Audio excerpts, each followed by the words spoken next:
Il y a 30 ans, j'ai créé une technique qui permet de photographier l'énergie de l'extrémité des mains et des pieds, de faire un bilan et à côté de ça, de corriger par électroponcture.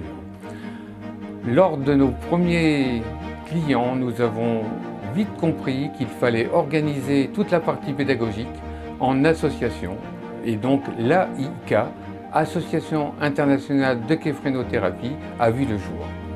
Notre rôle, c'est d'apporter un enseignement complet sur toute la problématique de la lecture de l'image et de la cohérence de la correction thérapeutique.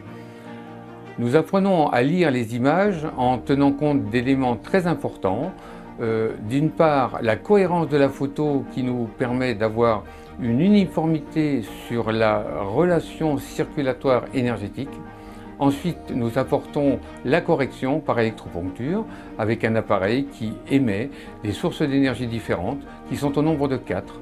La première étant une source électrique, la deuxième étant une source magnétique, la troisième étant une source lumineuse et la quatrième étant les ondes de forme qui nous permettent d'avoir une purification totale du courant utilisé et du courant émis.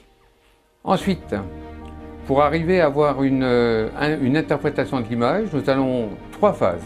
La première phase, c'est l'absence, où l'énergie ne circule pas. La deuxième, c'est la partie toxique, où la pathologie éventuellement peut s'installer. Et la troisième, c'est la circulation énergétique avec des filaments appelés streamers qui vont de l'intérieur de la couronne vers l'extérieur pour exprimer leur puissance, leur tension et leur direction. Je tiens à remercier particulièrement le nouveau président de l'AIK, Eric, pour tout le travail accompli par rapport à la création de ce nouveau site.